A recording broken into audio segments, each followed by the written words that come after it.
Les saludo en el nombre de nuestro Salvador Jesucristo. Creo que ya estamos a punto de terminar y vamos a hacer un último esfuerzo para poder culminar con el curso de ECAM. Bueno, ¿qué les ha parecido, hermanos, el estudio? Bien. ¿Qué han aprendido? Bien edificante. ¿Ah?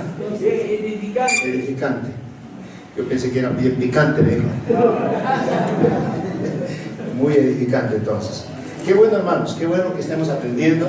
Generalmente, a veces, hermanos, cuando nosotros asistimos a los cursos, a veces se capta muy poco, porque es muy, a veces, acelerado, rápido. Se trata de condensar, se trata de ajustar un poco la enseñanza al tiempo. Cuando nosotros estuvimos en Lima, hermanos, estos cursos los llevamos en 2 días. ECAM, por ejemplo, era 2 días, y EPAE también 2 días, y cada uno con sus talleres. Y los costos también eran un poquito altos, pero vale la pena a veces estar en esos cursos. Creo que, hermanos, ninguno de nosotros vamos a irnos como hemos venido, ¿no? Siempre algo queda. Entonces voy a pedirles que se pongan de pie. Vamos a llevar una oración al Señor. Amén. Padre, en el nombre de tu Hijo Jesucristo, venimos ante ti, en el nombre de nuestro Salvador, a quien nosotros damos honra y gloria. También estamos bajo la cobertura de Cristo Jesús, nuestro Salvador, y la dirección del Espíritu Santo.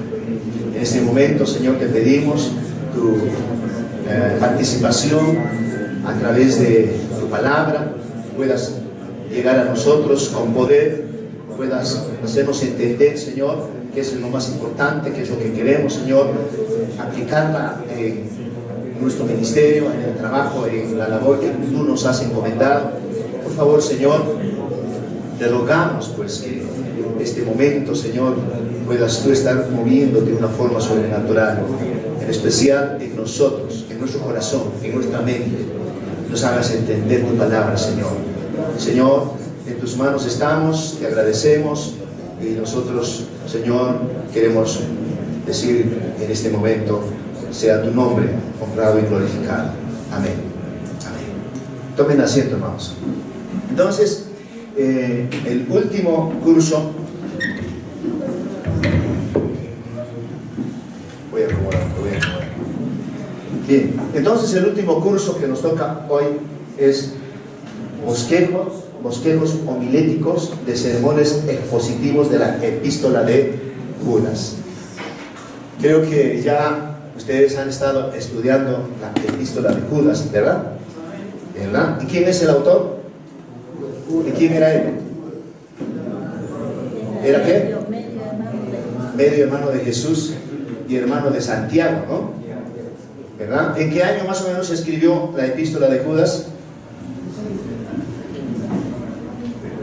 Más o menos, aproximadamente, se dice que se escribió en el año 70 después de Cristo, ¿no? ¿A quiénes fue dirigido? ¿A quiénes? A los judíos. Parece que no, parece que el contexto es más bien, el contexto es pagano, es decir, a los cristianos que habían salido del paganismo, es decir, a los gentiles. No lo dice, hermanos, no lo dice, ¿no? Pero la conclusión de los estudiosos de la Biblia más o menos indica de que fue dirigido a los cristianos que en ese tiempo estaban pues pasando por una situación, ¿no? Se habían metido maestros con una enseñanza de falsa doctrina. Y este pequeño libro de Judas, ¿cuántos versículos tiene? 25 versículos. 25 versículos. Un capítulo, 25 versículos, ¿verdad? Amén. Y este libro de Judas tiene doctrina. Tiene doctrina. Habla sobre Dios, sobre la Trinidad, de Jesucristo, los ángeles. ¡Wow! ¿No? Tiene diversos temas. Entonces, Si queremos estudiar doctrina sobre los ángeles, tenemos ahí un material. Pero hermanos, vamos a introducirnos entonces en este estudio. Antes vamos a ver qué es un bosquejo. ¿Qué es para usted un bosquejo? ¿Qué es bosquejo? Bosquejo. Un tema. ¿Cómo preparo el tema? Bosquejo. ¿Qué es un bosquejo? A ver, partamos por ahí. Bosquejo. ¿Ustedes alguna vez han usado un bosquejo? ¿Qué es un bosquejo? Preparación. Es una estructura vamos a decir, de un sermón que tiene sus partes, ¿no? Ahora, vamos a ver eso, vamos a ver las partes, y cuando hablamos de homilética, vamos a hablar del arte de predicar. O sea, es un bosquejo, es una estructura de un tema a desarrollarse, ¿no? Que va a servirnos para predicar, para exponer la palabra de Dios. ¿Cómo? Un guión. Un guión. Ahora, cuando hablamos entonces, vamos en nuestro libro, está tratándose de 4 partes. El sentido del bosquejo homilético expositivo. 2, proceso y estructura de un bosquejo de sermón expositivo. O sea, cómo se desarrolla. Eso es interesante. Yo creo que, hermanos, tenemos que aprovechar esto al máximo, ¿ya? Estructura de bosquejos estructura de bosquejos del sermón expositivo. ¿Cómo está? ¿Cuáles son sus partes? Entonces, ¿cómo se hace cada parte? Es algo que va a ayudarnos, hermanos, a hacer nuestros bosquejos para hacer nuestro sermón expositivo. Taller individual y grupal del libro de Judas. No sé si eso lo vamos a poder hacer por el tiempo. Hubiera sido interesante, bueno hacer, pero, hermanos, creo que el tiempo no va a ser posible. Sentido del bosquejo homilético expositivo. Introducción. Sentido del bosquejo homilético expositivo. O sea, ¿cuál es el sentido? ¿Por qué? Nosotros estamos animándoles, exponiendo que se haga un sermón expositivo. ¿Y qué es un sermón expositivo? Eso también hay que entender bien, porque hay varias clases de sermones. Sermón temático, por ejemplo. ¿Cómo es un sermón temático? Puede llevarse largo tiempo. ¿Cómo? Puede llevarse un mes, 2 meses. No. Un sermón temático. Es sobre un tema. Sobre un tema de la Biblia. Por ejemplo, la salvación. Ese es un tema. O el amor. Un tema. Entonces, un bosquejo temático, pues, se desarrolla o se realiza haciendo uso de varios pasajes de la Biblia, de diferentes libros. Pero cuando hablamos de un sermón expositivo, estamos hablando, hermanos, de desarrollar un sermón en base a un pasaje de la Biblia, a un pasaje, sin saltarnos a otros libros. ¿Entienden? Entonces, agarramos un pasaje. En este caso, el libro nos sugiere que debemos hacer un bosquejo para un sermón expositivo basado en el libro de Judas. O sea, solo vamos a agarrar Judas, desde el versículo 1 hasta el versículo 25. Y seguramente para hacer nuestro bosquejo vamos a leer varias veces. Hace poco, hermanos, también yo hice una exégesis al libro de Colosenses, y no se imaginan cuántas veces he tenido que leer el libro de Colosenses. Y aún leyendo la cantidad de veces que he leído, todavía no había captado todo. Entonces, cuando nosotros leemos, tenemos que ser muy observadores. Entonces, cuando decimos nosotros el sentido, una buena predicación está basada en una profunda interpretación de la Biblia. Cuando hablamos de un sermón expositivo, entonces estamos hablando de un trabajo que el predicador va a hacer. ¿Qué es ese trabajo? Va a interpretar profundamente las Escrituras. Ahora, para interpretar profundamente las Escrituras, tenemos que tener algunas herramientas que son necesarias. Por ejemplo, una de las herramientas a las que nosotros vamos a acudir de repente es a la Biblia interlineal. O sea, una línea es español y otra línea es griego, ¿no? Entonces usted va viendo en el griego algunas palabras y buscando en el diccionario el significado de estas palabras para ir ampliándole un poco más el contenido del libro. Entonces, Dios dice, son dos pilares. ¿A qué se refiere? Dos columnas, un pilar y otro pilar. ¿Qué cosas son esos pilares? La interpretación y la predicación. O sea, la interpretación es la base de una buena predicación.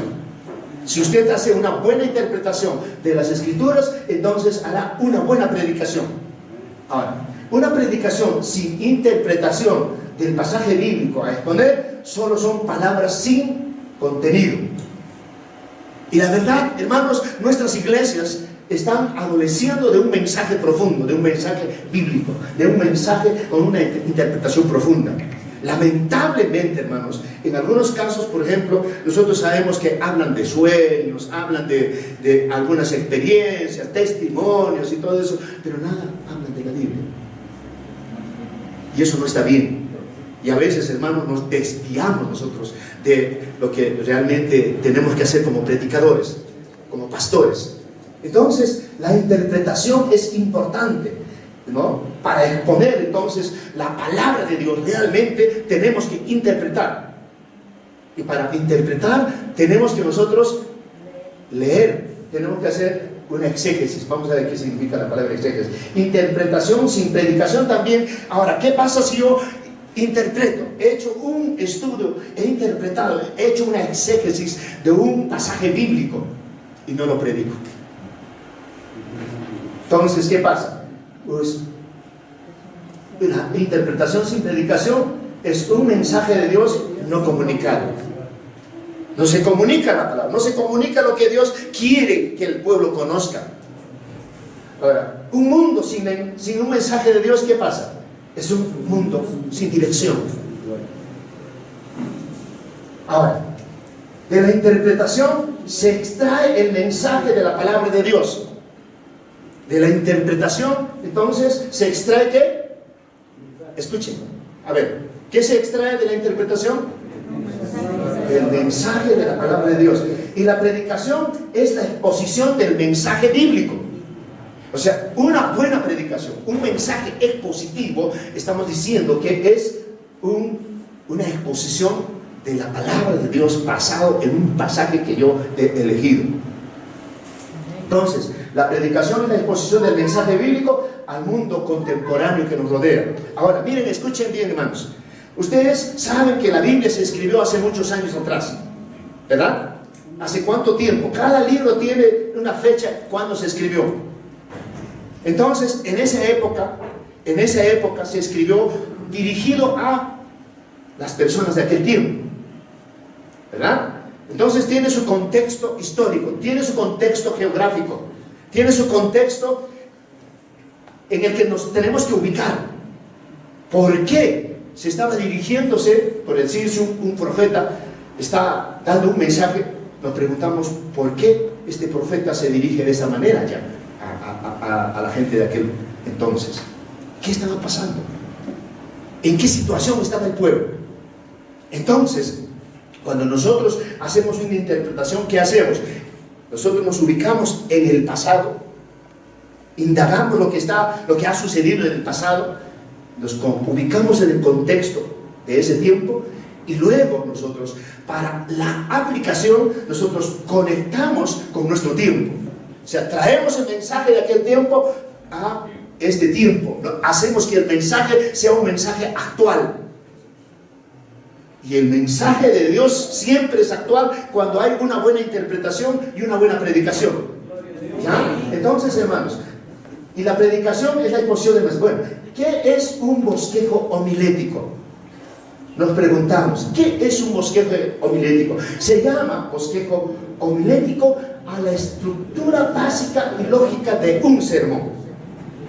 Estructura básica y lógica. O sea, estamos hablando de que tiene algunas partes que, por ejemplo, ustedes saben redactar una carta? ¿Qué partes tiene una carta? Fecha, destinatario, ciudad, saludos, cuerpo, despedida, ¿no es cierto? Igualmente, un bosquejo homilético tiene sus partes. Entonces, es una estructura básica, lógica, o sea, secuencial, ¿no? Que nos va a llevar, hermanos, al objetivo, que nos va a llevar a lo que nosotros queremos decir, queremos enseñar. Sentido del bosquejo homilético expositivo.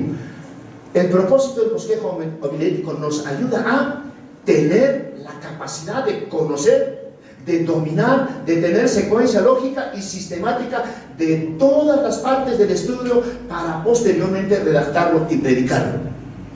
Entonces, nos ayuda el bosquejo, hermanos, cuando nosotros hemos desarrollado un bosquejo, nos ayuda primero a conocer, porque para redactar, para hacer un bosquejo hay que conocer. Después, si conocemos, dominamos. Y luego, nosotros en una secuencia lógica, sistemática, vamos nosotros presentando el mensaje. Ahora, apreciar el tema, el texto, las verdades fundamentales que el predicador expondrá a la congregación. Ahora, miren una cosa. Cuando ustedes, hermanos, leen un pasaje, en este caso, por ejemplo, Judas, ¿cuántos de ustedes han leído? Hoy día han leído, ¿cuántas veces? Una sola vez. ¿Han descubierto cuál es el tema? ¿Han descubierto cuál es el tema? Sí. O sea, todas las cartas tienen su tema central. Las epístolas que los apóstoles han escrito tienen su tema central. Tienen su por qué escriben. ¿Para qué? ¿Qué es lo que están queriendo lograr ellos al escribir una carta destinada, por ejemplo, a los corintios? Y en este caso, hermanos, Judas, que escribe a los cristianos de aquel tiempo, a los creyentes gentiles, podemos decir, creyentes que han salido del paganismo, ¿no? Quienes estaban en peligro de ser infectados con doctrinas equivocadas, erróneas. Y entonces, no sé si hay en alguna parte, si ustedes pueden abrir el libro de Judas, ahí vamos a encontrar el tema, por ejemplo. Vamos a descubrir, vamos a hacer algo práctico, vamos a ir aprendiendo también. A ver, observación. Todos, hermanos, todos. Si ustedes quieren aprender, tenemos que involucrarnos en este estudio. A ver, abrimos entonces Judas.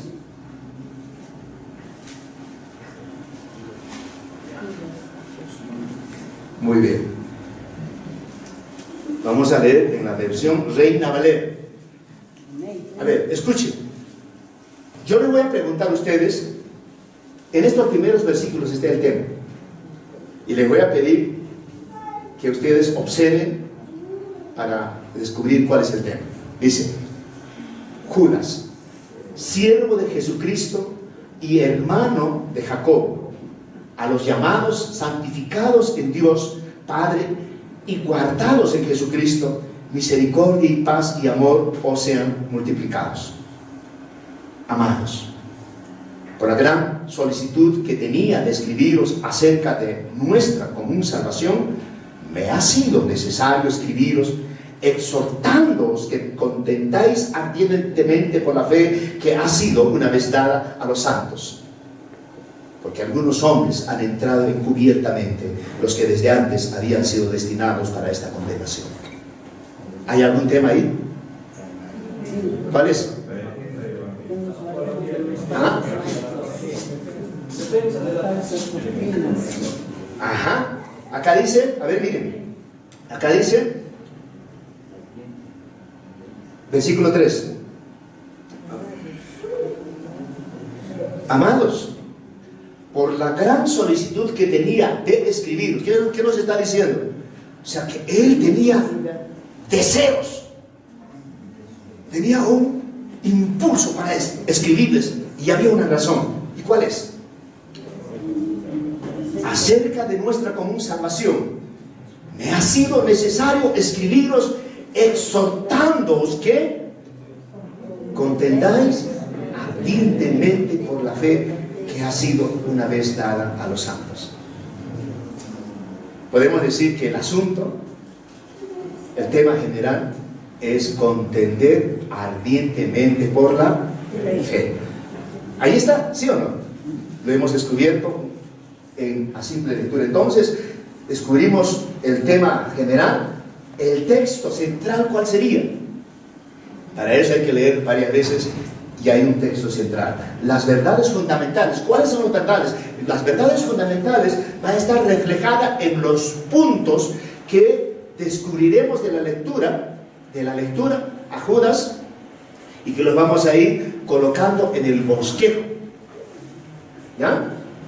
Entonces, recordar la idea central, mantenernos en el tema y de inicio a fin. Ese es el propósito, esa es la finalidad del bosquejo. Nos va a ayudar a mantenernos en la idea central, a mantenernos en el tema. Ustedes, hermanos, han escuchado la predicación de algunos que se pasean por toda la Biblia. Hablan desde Génesis y terminan en Apocalipsis, regresan a Malaquías, luego se van a los Salmos, después a los Proverbios, y así van saltando de uno. ¿Y de qué han hablado? No había un tema central. Entonces, hermanos, ¿qué podemos nosotros esperar de una enseñanza de esta naturaleza? Entonces, casi nada. Lo que necesitamos es comprender, hermanos, el tema. Sobre qué tema está hablando y centrarnos en ese tema. Y el bosquejo nos va a ayudar a centrarnos en eso. Predicar un sermón ajustado a la palabra y tener una buena dosificación del tiempo. También es importante para hacerlo. ¿En qué tiempo lo vamos a estar sacando fotos de la? Mire, si ustedes quieren, al final les doy la copia en su USB. ¿Ya? No se preocupen. Entonces, el sentido del bosquejo homilético. ¿Qué es lo que se aprecia en un bosquejo homilético? O sea, ¿cuál es la estructura? El tema, el texto, la introducción, el contenido. El contenido tiene divisiones 1, 2, 3, 4. Y cada división tiene sus subdivisiones, ¿no? Con las divisiones de las verdades fundamentales que se pondrá a la congregación y conclusión. ¿Qué es un sermón expositivo? Es predicar de tal manera que el significado del pasaje bíblico se presente completa y exactamente como Dios quiere. Yo les pregunto, hermanos, una cosa. Cuando estudiamos un pasaje, ¿tendrá varias interpretaciones o una sola? ¿Por qué varias? O sea, interpreta Juanito, interpreta Carlos, interpreta Sebastián, interpreta entonces diferentes interpretaciones. No, tiene una sola interpretación, un solo tema, un solo sentido. Que a veces nosotros, hermanos, forzamos las escrituras y queremos enseñar algunos temas agarrando algunos versículos que ni siquiera habla de ese tema. Muchas veces nosotros hacemos eso. Entonces, predicar es predicar de tal manera que el significado del pasaje bíblico se presente completa y exactamente como Dios quiere. Es un sermón que extrae las verdades de las escrituras y los presenta de manera armoniosa, lógica y sistemática. Cuando usted estudia, por ejemplo, el libro de Judas, va a encontrar varios puntos. Y esos puntos los expone de una forma ordenada, sistemática. ¿Qué es un sermón expositivo? Es un sermón que extrae el tema, las divisiones principales y subdivisiones del capítulo o pasaje que se va a predicar, que se ha seleccionado. No vamos a ir a otro lado, no vamos a ir a otro libro, sino nos centramos en el libro de Judas en este caso. Ahora, predicamos solo la palabra de Dios. ¿Qué dice Ezequiel? Ezequiel 3, versículos 3 y 4 dice: y me dijo, hijo de hombre, alimenta tu vientre y llena tus entrañas de este rollo que yo te doy. Y lo comí, y fue mi boca dulce como miel. Luego me dijo, hijo de hombre, ve y entra a la casa de Israel y habla a ellos con mis palabras. Otra de las cosas que nosotros tenemos que saber es saber identificar en qué género literario está escrito. Amén. Puede ser poesía, puede ser parábola, puede ser una metáfora. Creo que esta es una metáfora. Cuando dice, alimenta tu vientre y llena tus entrañas de este rollo que yo te doy. Eso lo vamos a interpretar literalmente. ¿Cómo sería? Palabra de Dios. O sea, agarro un rollo y me la como. Está diciendo eso, alimenta tu vientre. Pero, hermanos, entonces identificamos, miren, cuando nosotros leemos un pasaje tenemos que identificar el género literario. No muchos de estos géneros no son literales, son figurados, representan. ¿Amén? Entonces, eso es importante. Nos mantiene en la verdad de Dios, que es suficiente para todo asunto. Hermanos, el sermón expositivo nos ayuda ¿a qué? A mantenernos en la verdad de la palabra. O sea, cuando estudiamos el pasaje y nos concentramos para extraer las verdades, las enseñanzas que está escrito allí. Amén. Vamos a ir con una mente no preconcebida, sino una mente para extraer, sacar, aprender. Porque si yo voy con una mente ya preconcebida, por ejemplo, si yo creo en un tema, por ejemplo, a ver, ¿cuál sería un tema? La salvación es por obras. No es por obras. Pero encuentro un pasaje que la fe sin obras es muerta. As ¿Y qué obras es são consequências eso? da fé. Somos salvos. As obras são consequências da fé. Ese sea el resultado de un estudio. Pero un nuevecito, una persona que recién está empezando en el Señor, encuentra un pasaje, en un versículo dice, en Efesios 2, 8 y 9, ¿no? Que dice, no por obras para que nadie se gloríe, pues es don de Dios. Y se va a Santiago y dice, la fe sin obras es muerta. ¿Cuál es? Tenemos que hacer un estudio exegético ahí, del pasaje. ¿A qué se está refiriéndose? ¿A qué se refiere cada pasaje? Entonces, cuando nosotros vamos con una idea, ya, no, ya, si no haces obras, no estás salvo, estás perdido. Entonces, se va predicando eso. Muchos también, por ejemplo, creen que el bautismo del agua salva. ¿Sí o no? ¿Es bíblico eso? No. Tenemos que hacer un estudio. Entonces, cuando ya por ahí escuché una enseñanza de que alguien dijo por ahí y se grabó en mi cabeza que si no soy bautizado, me voy al limbo o me voy al infierno. Y con esa mente voy a buscar pasajes que me apoyen esa postura mía, lo voy a encontrar. Pero estamos forzándola.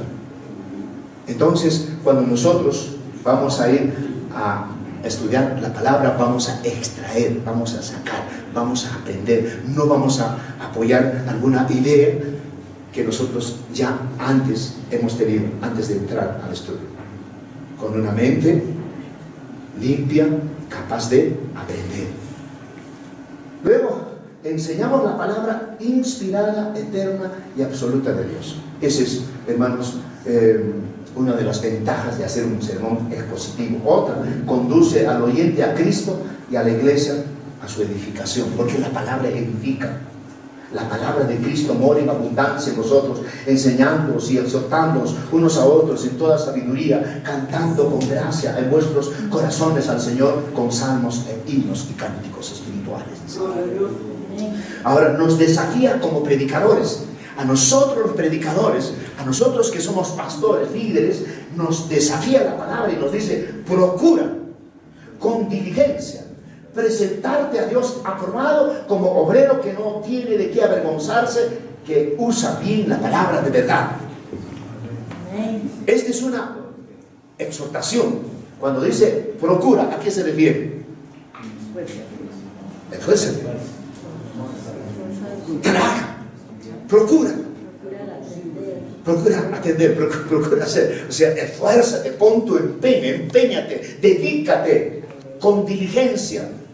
Presentarte a Dios aprobado. O sea que, hermanos, también habrá algunas formas de presentarse a Dios desaprobado. ¿Y cómo son?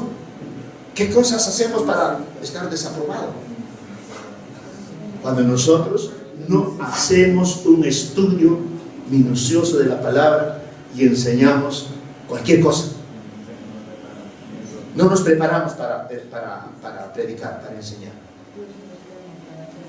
Entonces, ¿Dios desaprueba eso? Sí, porque hermanos, en un estudio ligero, superficial, a veces podemos entender mal y podemos hasta estar enseñando herejías. ¿Sí o no? Entonces hay que hacer un estudio profundo. Entonces nos desafía a nosotros. Procura con diligencia presentarte a Dios aprobado como obrero que no tiene de qué avergonzarse. Le ayuda en su crecimiento. La palabra, por supuesto, hermano, nos da crecimiento. Nos ayuda a crecer espiritualmente. ¿A qué le llamamos crecimiento espiritual? ¿A qué le llamamos madurez? ¿A conocimiento de qué? De la palabra. ¿Así? Conocimiento de la palabra es bueno, es verdad. El diablo conoce también la Biblia muy bien, más que nosotros. ¿Y qué le falta? La práctica. El diablo seguirá siendo diablo aunque conozca toda la Biblia. ¿Cierto o no? ¿Cambia él? No, no cambia. Pero hay muchos de ustedes que estudian y no cambian. ¿A quién se parece?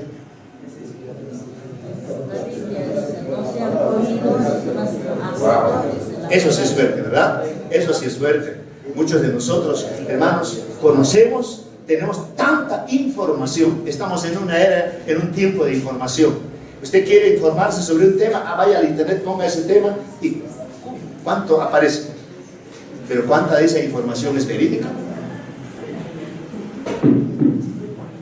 Entonces, yo estoy, por ejemplo, hermanos, ¿cuántos de ustedes, hermanos, les gusta ver prédicas por el internet? ¿Ah? Y muchos de ustedes, ¿qué predican?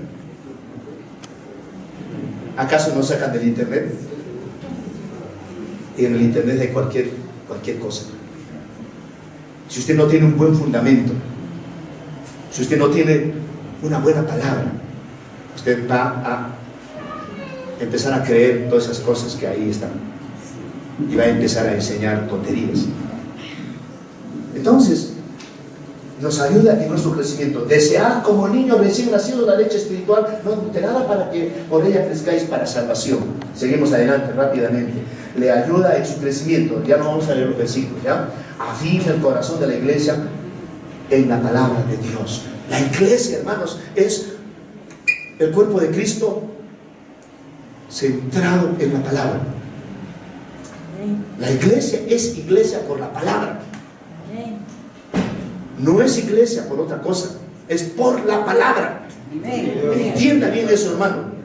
Usted ha sido levantado por el Señor para enseñar la palabra de Dios. Y la palabra bien interpretada, bien conocida, trae crecimiento espiritual y madurez, que hablaban ustedes, crecimiento y madurez. Nos lleva a retener y a aprender la palabra. Fundamenta las verdades bíblicas de un pasaje. Expone las ideas del pasaje bíblico guardando un orden lógico sin forzar el texto. Cuando hablo de sin forzar el texto, está diciéndonos de que no le vamos a dar una interpretación que no dice, que no está enseñando. Enseña con claridad cada una de las ideas y detalles de los versículos, comparte el mensaje ajustándose a lo que el autor bíblico se propuso decir. Entonces, como delante les decía, hermanos, todos los libros de la Biblia tienen su razón, tienen su tema central. Presenta el mensaje con responsabilidad, presenta el poder de la palabra de Dios. Cuando hablamos de la importancia del sermón expositivo, lleva a la congregación a entender correctamente la palabra de Dios, edifica la iglesia. Y en los primeros siglos, en la Reforma, en los tiempos de la Reforma, ¿en qué año fue ese tiempo de la Reforma? Más o menos. ¿Empezó con? ¿En qué año más o menos? Más o menos por 1512, por ahí creo, ¿no? En ese tiempo, dice, hermanos, en los tiempos de la Reforma, la predicación generalmente era una predicación expositiva. O sea, estamos hablando de un mensaje que estaba basado en un estudio profundo de las Escrituras. Posteriormente, en el tiempo de la Reforma, la predicación expositiva volvió a recibir su lugar de importancia. Los historiadores dicen que desde el tiempo de Juan Wesley, los textos más cortos se convirtieron en los favoritos de la predicación. Por eso, a veces, hermanos, no sé si ustedes, por ejemplo, encuentran material de sermones de aquellos tiempos, por ejemplo, de Charles Spurgeon. Es muy difundido en el internet, ¿no? De esos tiempos de avivamiento. Ahora, aquí está una estructura, proceso de estructura de un bosquejo. Esta columna representa al trabajo, o sea, cuando se está trabajando en un bosquejo. Esta columna representa al bosquejo del sermón ya ordenado, y esto ya es un bosquejo de sermón corto. ¿Qué cosas tiene? El propósito general, el propósito específico, texto bíblico, tiene el asunto, tiene el tema. ¿Cuál es la diferencia entre asunto y tema? Lo vamos a ver después. Proposición,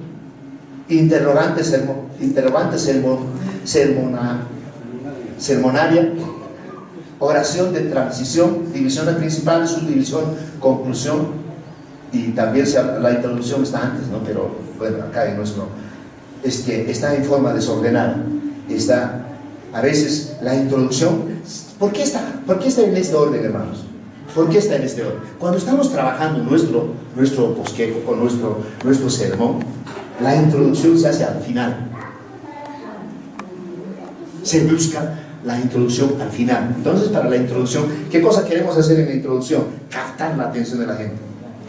Y como queremos captar la atención de la gente, entonces, de acuerdo a lo que ya hemos estudiado, sabemos cuál es el tema central, el tema general, sabemos la estructura, entonces buscamos una introducción. Hacemos al final. Y luego, ya cuando nosotros ya estamos desarrollando el bosquejo, ponemos el tema, el texto, el propósito general, el propósito específico, introducción. Ahí está la introducción, está en su lugar ya. Proposición, interrogante sermonaria, oración de transición, divisiones, subdivisiones y conclusión. Son partes de un sermón, ¿ya? Y este es un bosquejo corto: tema, texto, introducción, contenido y conclusión. Generalmente es esto y aquí está ampliado. Ahora, los propósitos de la predicación. ¿Con qué propósitos nosotros hacemos un sermón? ¿Para qué? Por ejemplo, para evangelizar. Cuando nosotros hablamos de evangelizar, entonces estamos hablando de ganar más personas para Cristo. O el propósito doctrinal. Propósito doctrinal. O sea, una doctrina. ¿Qué es una doctrina? ¿Qué? ¿Enseñanza de qué? No, es el fundamento de nuestra fe. Es el fundamento, es una enseñanza, en realidad es una enseñanza, pero para que en la Biblia se considere como doctrina, no podemos considerar un pasaje, solamente tiene que mencionarse en varios, mínimo en 3, 4 libros diferentes de la Biblia. Entonces, doctrina necesitamos, y nuestra iglesia, las Asambleas de Dios del Perú, tiene doctrina, ¿sí o no? Amén. ¿Cuáles son? 16. ¿Cuántos son? 16. Son 16. Y esas podemos decir, son como las 16 patas de la mesa, que se llama Asamblea de Dios del Perú. Y tenemos que entenderla bien. Entonces, doctrina. ¿El libro de Judas tiene doctrina? ¿Qué doctrina? ¿Qué temas? Es nuestra fe. La doctrina de la fe. Por ejemplo, un estudio sobre Dios, sobre los ángeles. Ahí habla. Ahí menciona, por ejemplo, al arcángel Miguel. Habla habrá un estudio de la Trinidad, en Judas.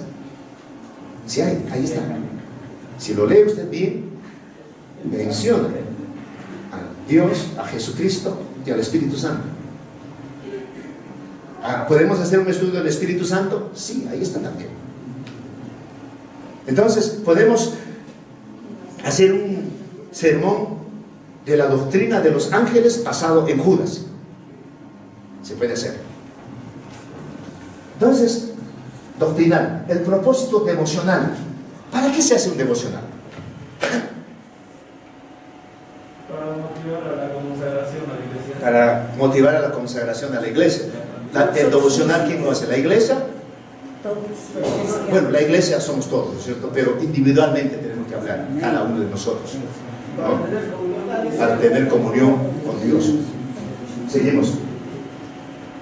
Ahí está, propósito devocional, es propósito de intensificar a los creyentes el sentimiento de amor, devoción para con Dios. Propósito consagracional es el propósito de estimular al creyente a dedicar sus talentos, tiempo e influencia al servicio de Dios.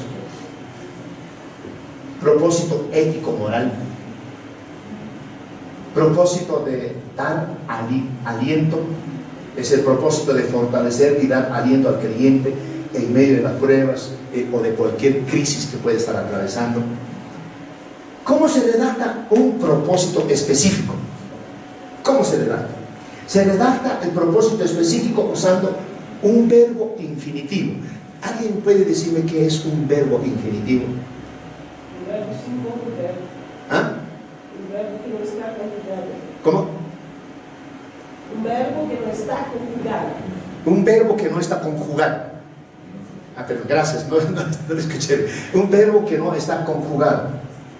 El verbo infinitivo, dice, es aquel verbo que expresa una acción sin especificar tiempo verbal, modo ni persona. Por ejemplo, lavar, comer, ir. Nos dice que esos verbos infinitivos no expresan tiempo. ¿Cómo sería un verbo que expresa tiempo? Comiendo. Por ejemplo, ¿cómo? Fui. Caminando. Lavando. ¿No? Expresan tiempo. ¿Qué estás haciendo? Lavando. O sea, en el momento estoy lavando. Pero un verbo infinitivo no expresa tiempo. O sea, ¿qué estás haciendo? Lavar. No expresa tiempo. Lavar, comer, vivir, puede ser, no está expresando en qué tiempo lo está lavando, está comiendo, está viviendo. Entonces, para redactar el propósito específico, se redacta en un verbo infinitivo. Vamos a ver algunos ejemplos. Luego se identifica el auditorio. ¿Cuántos de ustedes creen, hermanos, que un mensaje se tiene que considerar a quienes va dirigido la enseñanza? Amén. ¿No es cierto? ¿Será igual, por ejemplo, predicar en el campo y que predicar en la ciudad de Lima? No. No, es diferente, ¿verdad? Entonces, se tiene que identificar el auditorio, a quienes vamos a enseñar. Finalmente, se escribe el contenido sermonario mediante la cual se llevará a cabo el propósito expositivo. Ejemplos. Aquí hay un ejemplo. Por ejemplo, quiero hacer un mensaje de exhortación. Exhortar. Identifico. Exhortar es un verbo infinitivo. Exhortar termina en ar, no tiene tiempo, ¿no? No está conjugado, como dice la pastora. Identifica el auditorio, los creyentes. Identifica el contenido, a manifestar una vida abundantemente espiritual. Cada línea es un ejemplo. Enseñar a toda la congregación a ser una iglesia inquebrantable. Entonces, el propósito se define con un verbo infinitivo, se identifica el auditorio y tenemos el tema. El verbo infinitivo, como les decía, son aquellos verbos que expresan una acción sin especificar tiempo verbal, modo y persona. Escoger y analizar el texto bíblico. El texto, hermanos, es la principal esencia bíblica, o sea, el centro. Usted no va a estudiar otra cosa sino el pasaje bíblico, el texto que usted ha seleccionado, ¿no? que va a usar para su sermón. Para ello se tiene que analizar el texto empleando la exégesis bíblica. ¿Qué es la exégesis? Exégesis es una herramienta, pero exégesis es determinar el significado original del libro. O es descubrir el significado original del libro. ¿Se podrá? Hay varias herramientas para hacerlo. Ahí sí se puede hacer. Escoger, analizar. Veamos algunos aspectos elementales de una exégesis básica. Análisis del contexto. ¿Qué es el contexto?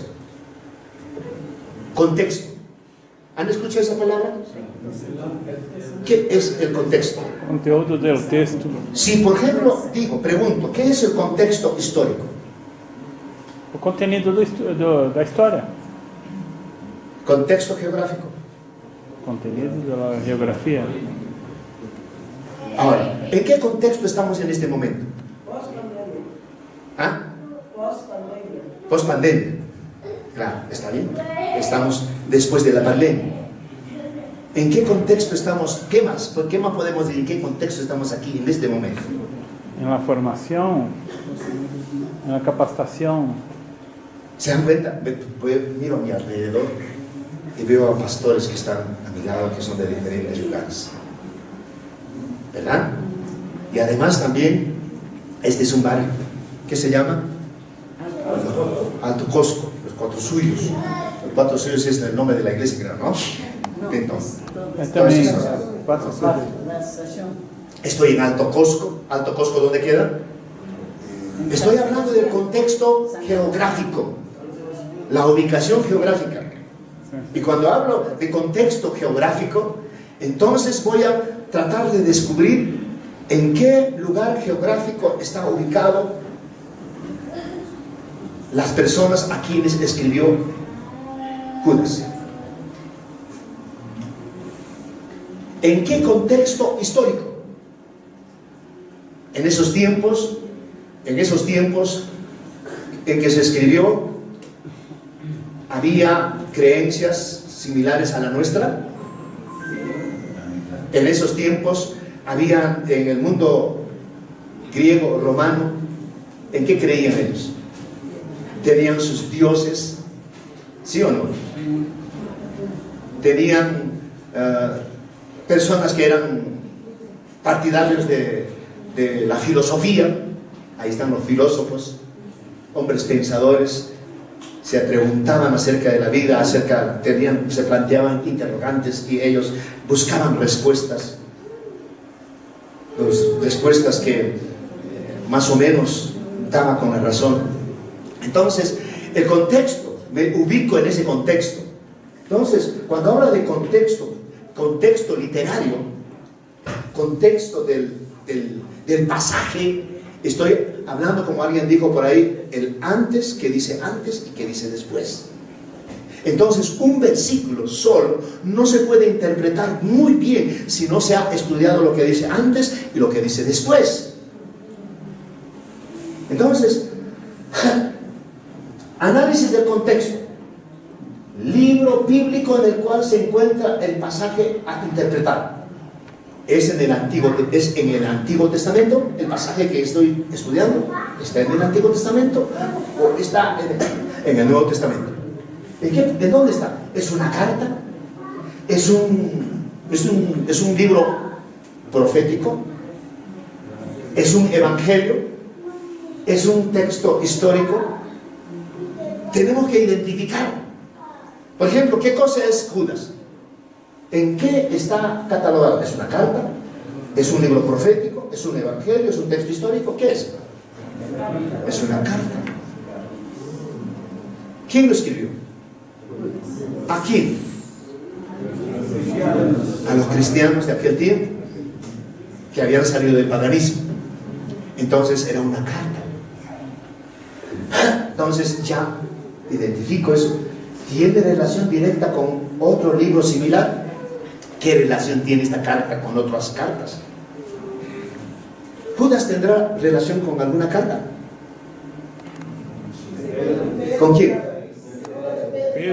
Ah, sí, con Primera de Pedro, ¿no? Sí, tiene relación. Entonces, tendré que leer también Primera de Pedro, ¿no es cierto? Para descubrir, para ampliar lo que está diciendo Judas.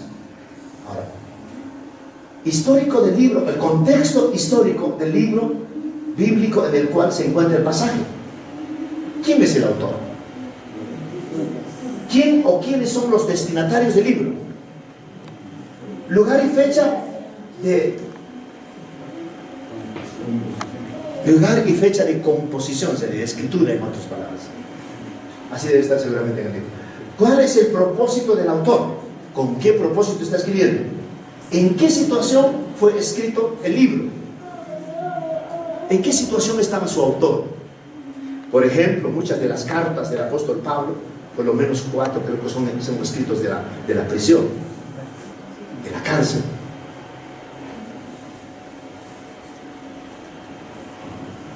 Análisis del pasaje. ¿Cómo analizamos? ¿Cómo empezamos a analizar el pasaje? Leer el pasaje estudiado en varias versiones de la Biblia. ¿Qué versiones conoce usted? Bueno, no sea usted malo, pastor. ¿Ah?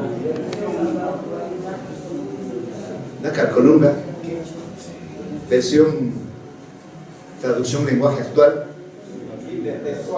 A ver, ayer les hablé un poquito de textos críticos y textos receptos. ¿Qué Biblias pertenecen a textos receptos? Textos recibidos fielmente. Y textos críticos. Textos receptos, Reina Valera 90 del 60. Después, la Biblia de las Américas. Y textos críticos, la Nueva Versión Internacional, Nueva Traducción Viviente, ¿no? Entonces tenemos que identificar también ese tipo de libros, de ese tipo de Biblias, de traducciones. ¿Ven? Entonces, varias versiones. Leer contexto más amplio, capítulo, carta o libro. Generalmente, hermanos, en este caso, como es este libro de Judas, hay que leerlo todo. Pero cuando, por ejemplo, ya se trata de un libro que tiene bastantes capítulos, entonces generalmente hay que encontrar el tema desde dónde empieza hasta qué versículo termina. Y todavía antes hay que leer más todavía, ¿no? Porque se puede encontrar más detalles.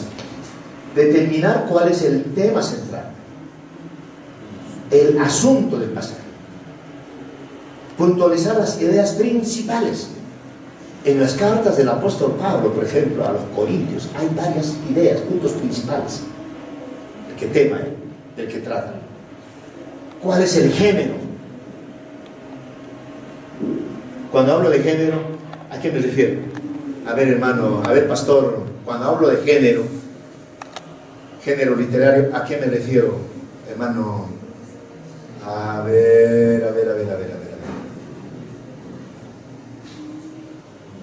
Pastor Víctor, se está escondiendo.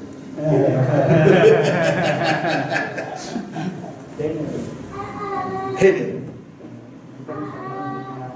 ¿Género masculino o femenino? Estamos hablando de género literario. ¿Y qué? Por ejemplo, un género.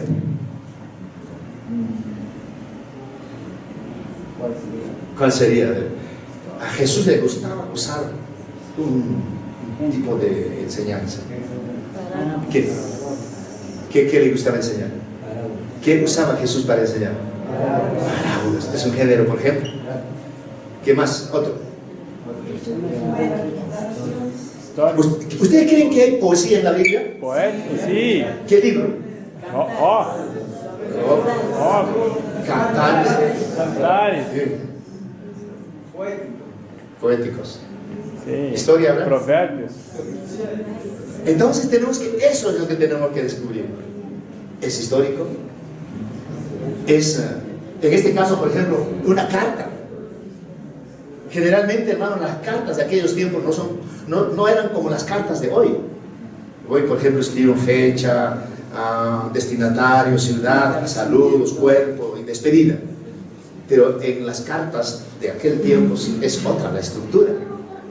Y se presentaba generalmente el autor de la carta, Pablo, apóstol de Jesucristo, a los, ¿no es cierto?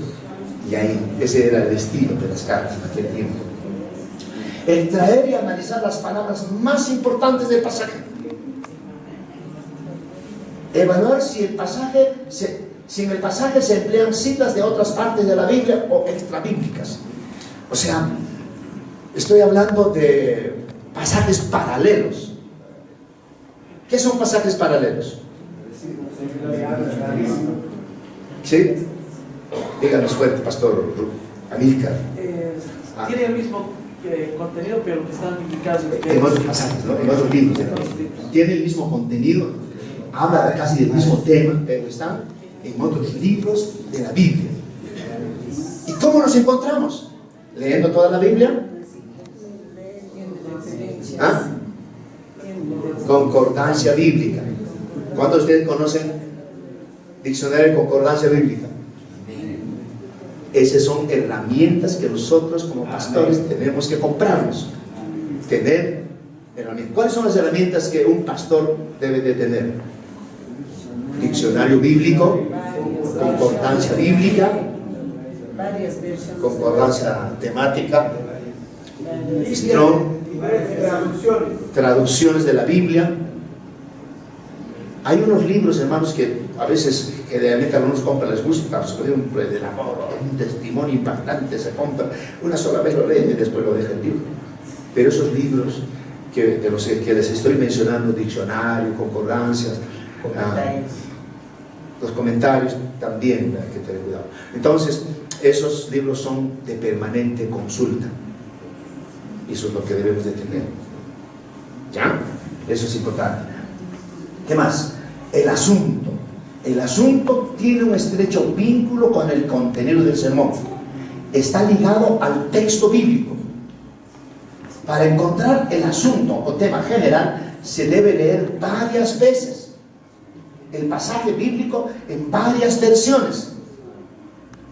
Esto ayudará a que logremos identificar la idea general, principal, central o asunto de lo que está tratando el pasaje. El tema, cuando se identifique el asunto, el texto bíblico, el asunto del texto bíblico, inmediatamente se descubre el tema, porque el asunto es el tema y luego se procede a determinarlo mediante el tema específico. El tema es la idea concreta y específica, la cual el predicador expondrá en su sermón. ¿Cuál es la diferencia entre asunto con el tema? El asunto de un texto se entiende la sinopsis argumental, es decir, una breve reseña del contenido que incluye los detalles más relevantes del mismo, y por tema la intención del autor al escribir ese texto. Y finalmente la proposición es la declaración en síntesis del sermón. La redacción de la proposición se hace mediante una oración gramatical completa. La proposición va a determinar el rumbo del contenido ceremonial. La proposición, las siguientes tres clasificaciones de propósitos es tomado del Manual de Consejo Homilético para Predicadores. La proposición persuasiva. ¿De qué se trata? Procura convencer, persuadir al auditorio a realizar una determinada acción basada en una verdad bíblica. Esta proposición se puede formular de la siguiente manera. 1. Proposición de deber. Persuade al oyente a que debe efectuar alguna acción. Ejemplos. Los esposos deben apreciar a sus esposas. Las maestras deben afirmar a sus alumnos. Los misioneros deben establecer nuevas obras. Bueno, esas son es una proposición. ¿Qué tipo de proposición? Proposición de deber. La proposición de poder pretende persuadir al auditorio que puedan realizar una acción, Ejemplo, los hermanos pueden ser santos en toda su manera de vivir. Es un ejemplo. La iglesia puede sembrar para las misiones. Los jóvenes pueden seguir las pisadas del maestro. Vamos a hacer rápidamente porque me están exigiendo para que termine, hermanos, pero ya está terminando.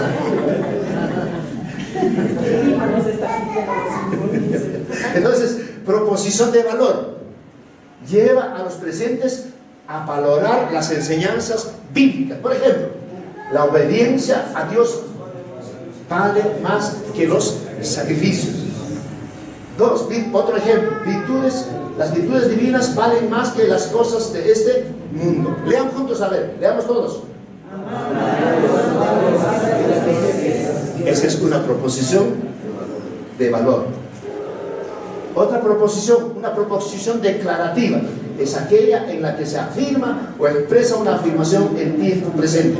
Lean juntos. El fruto del Espíritu manifiesta el carácter de Cristo. Fuerte. Siguiente.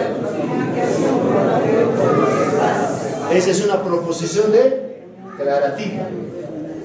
Proposición interrogativa es aquella que elabora a través de una pregunta. Leyendo. ¿Cuál es el fruto del Espíritu? ¿Cómo identificar a los falsos maestros? ¿Cuáles son las cualidades de los ministros? Es una proposición. Se puede desarrollar un estudio sobre eso, ¿no es cierto? Interrogante ceremonial. Cuando se ha redactado la proposición, entonces es necesario hacerle la pregunta, la cual es llamada interrogante ceremonial.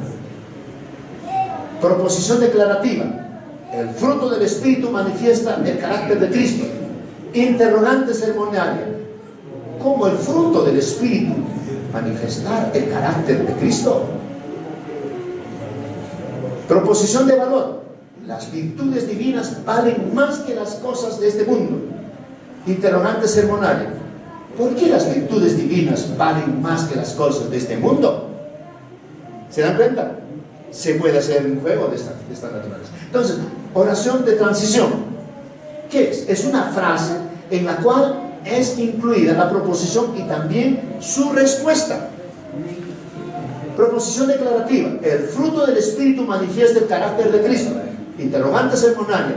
Como el fruto del Espíritu manifestar el carácter de Cristo. Oración de transición. El fruto del Espíritu manifiesta el carácter de Cristo mediante las siguientes virtudes. Y así, el desarrollo, divisiones principales. El desarrollo del contenido cuerpo del sermón tiene que ver con la explicación, exposición e interpretación del tema. Dentro del contenido encontramos las divisiones del sermón. Estos a su vez están relacionados con el tema bíblico. ¿Por qué es importante la división del sermón? ¿Por qué? Porque nos ayuda a ver, lean juntos. Porque nos ayuda a mantener el Siguiente. Porque evita que seamos repetitivos en algún asunto de lo que se expone. Otra. Porque se ayuda a tener frescura de los frutos. Muy bien, niños. Está bien. Divisiones principales. Ejemplo. Aquí hay un ejemplo de un bosquejo. ¿Ya? Un ejemplo de un bosquejo. El texto está en Primera de Tesalonicenses, capítulo 1, versículo 1 al 10. En otra vez lo revisan, pero está basado en eso. El tema general o asunto, una iglesia espiritual. El tema específico, una iglesia abundantemente espiritual. La introducción. Entonces la introducción se desarrolla al final, ¿no es cierto? Entonces se hace una introducción, generalmente es un gancho para captar la atención de la audiencia. El contenido, ahí están las divisiones. 1, 2, 3, 4. 1. Una iglesia abundante espiritual tiene siervos dignos de confianza, donde dice en el versículo 1 está referido. Igualmente, una iglesia abundante espiritualmente es digna de reconocimiento. Versículos 2 y 3. Está refiriéndose a Tesalonicenses, capítulo 1. Una iglesia abundante espiritualmente es un modelo de compromiso. Versículos 4 al 7. ¿Ya? Una iglesia abundantemente espiritual extiende la obra de Dios con fe inquebrantable. Versículos 8 al 10. Se ha completado desde el versículo 1 al 10 de 1 Tesalonicenses capítulo 1. Entonces, nosotros cuando estudiamos el pasaje, ¿qué vamos? Leemos y leemos y leemos, encontramos que ese versículo habla de una iglesia abundante espiritual.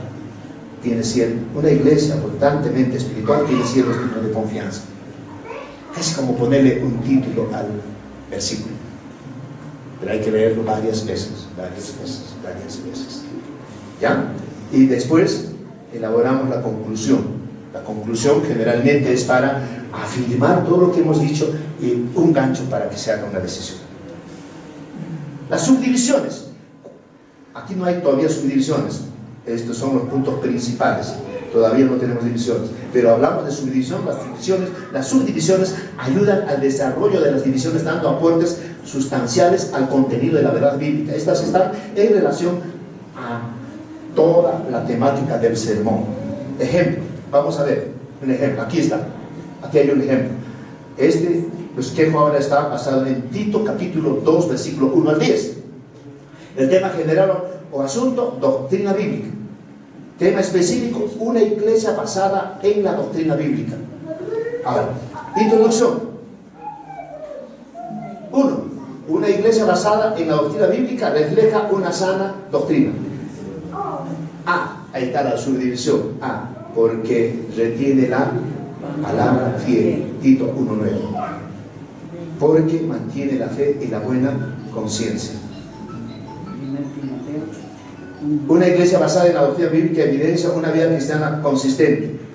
Su subdivisión, a través de ancianos llenos del fruto del Espíritu Santo, versículo 2. A través de ancianos revestidas de santidad, versículo 3. A través de ancianas maestras y justas. Y así sucesivamente hacia él. ¿Qué número es? Ya. Conclusión. Finalmente. Conclusión. En este punto se hace un énfasis del tema principal, en la conclusión. En la parte. ¿Dónde está la conclusión? ¿Dónde está la conclusión? Al final. Al final. ¿Qué se hace? En ese punto se hace una síntesis del tema principal del sermón, tratado para afirmar las verdades fundamentales, para exhortar a la audiencia a tomar de decisión y su compromiso. Ahora, ¿qué es la introducción? La introducción se busca al final, como les decía. En este punto el predicador debe despertar el interés y llamar la atención del tema que va a desarrollar. La introducción debe ser corta, interesante, sencilla, precisa y debe estar en relación con el tema. La introducción nace del mismo texto bíblico, del contexto de haber leído el libro.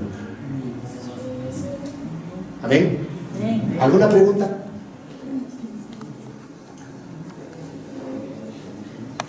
No hay preguntas. Entonces yo les preguntaré. ¿Han entendido? No han entendido. Listo. Aconsejo que leamos nuevamente el libro también. Ahora, un ejemplo. Modelo corto o básico de un bosquejo homilético. 1 Tesalonicenses 1:10. Tema general o asunto, una iglesia espiritual. Tema específico, una iglesia abundantemente espiritual. Ahí están los temas principales. Ahora, ¿este bosquejo tiene subdivisiones? Pregunto. ¿Dónde está? ¿Dónde están las subdivisiones? ¿Tiene subdivisiones esto? Este bosquejo que les estoy mostrando, ¿tiene subdivisiones? No tiene. No tiene. No tiene. Exacto, no tiene. Vamos tratamos de hacer un bosquejo homilético de Judas. ¿Ya? ¿Está bien? Entonces he puesto todo el texto aquí para leerlo y vamos a ir de repente haciendo las divisiones. A ver, juntos. Judas, siervo de Jesucristo y hermano de Jacobo, a los llamados, santificados en Dios Padre y guardados en Jesucristo. Misericordia y paz y amor os sean multiplicados.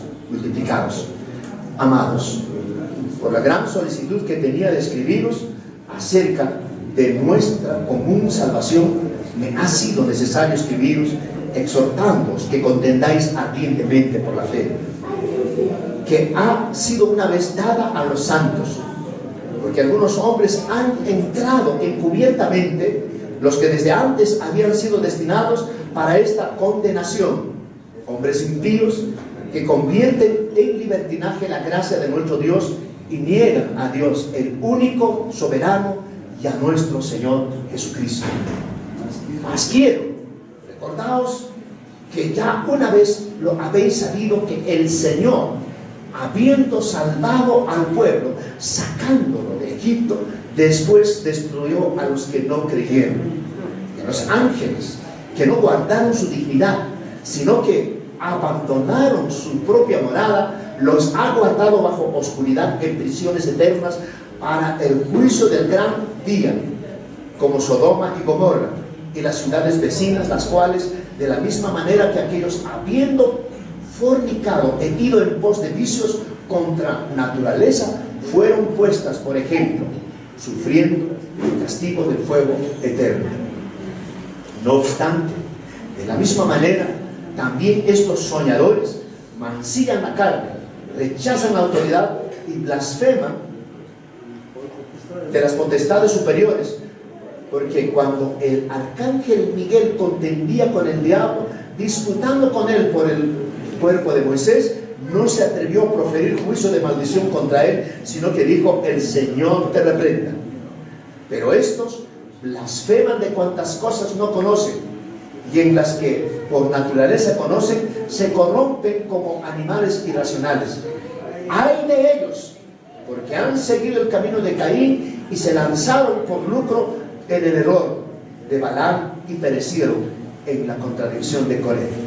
Estos son manchas en vuestros ágapes, que comiendo impúdicamente con vosotros se apacientan a sí mismos nubes sin agua, llevadas de acá para allá por los vientos, árboles otoñales sin fruto, 2 veces muertos y desarraigados, fieras ondas de mar que espuman su propia vergüenza, estrellas errantes para las cuales está reservada eternamente la oscuridad de las tinieblas. De estos también profetizó Enoc, séptimo desde Adán, diciendo: he aquí vino el Señor con sus santas decenas de millares para hacer juicio contra todos y dejar convictos a todos los impíos de todas sus obras impías que han hecho impíamente, y de todas las cosas duras que los pecadores impíos han hablado contra él. Estos son murmuradores, querellosos, que andan según sus propios deseos, cuya boca habla cosas infladas, adulando a las personas para sacar provecho.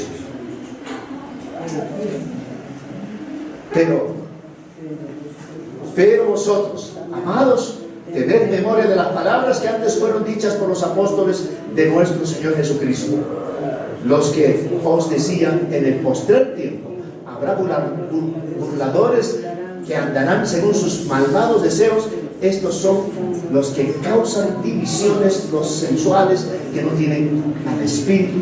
Pero vosotros, amados, edificaos sobre vuestra santísima fe, orando en el Espíritu, conservando en el amor de Dios, esperando la misericordia de nuestro Señor Jesucristo para vida eterna.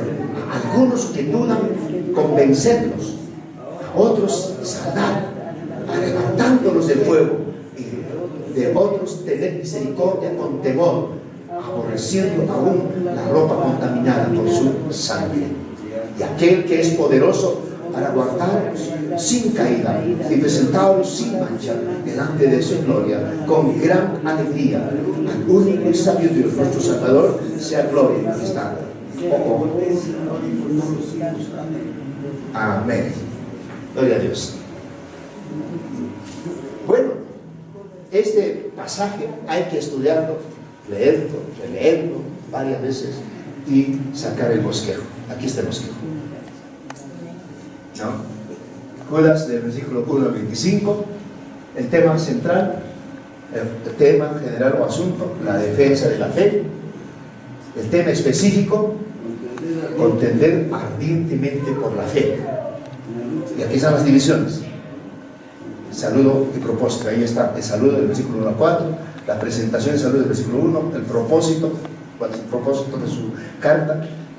2, cuidado de los falsos maestros, del 5 al 15, el castigo de los falsos maestros, sus errores, su perversidad. 3, exhortación a los creyentes, versículo 17 al 23, recordar la enseñanza de los apóstoles, edificación, oración y enseñanza. Y 4, doxología o alabanza a Dios, una forma de alabanza que se presenta en los últimos 2 versículos de Judas, en su conclusión. Entonces, es un bosquejo que se ha elaborado, ¿ya? Entonces, hermanos, no sé si ustedes están en la capacidad de hacer un bosquejo. Creo que sí, ¿ya? Es importante hacer nuestro bosquejo, y entonces cuando tratamos estos asuntos vamos interpretando los versículos del pasaje, y lo vamos como explicando, y hacemos la aplicación trayendo la interpretación de aquel tiempo a este tiempo. Amén. La palabra de esa manera es una palabra actual. La palabra de Dios no es una palabra pasada, de moda, es una palabra actual, es presente, es para el tiempo presente. Amén. Amén. Preguntas.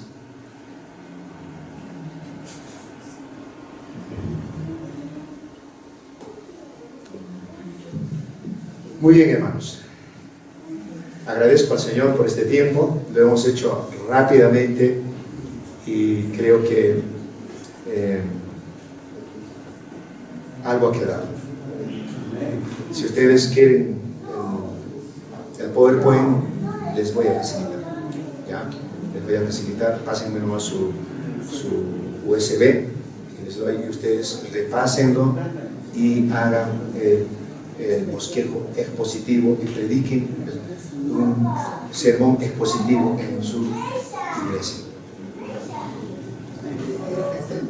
Amén. Que el Señor los bendiga. Amén.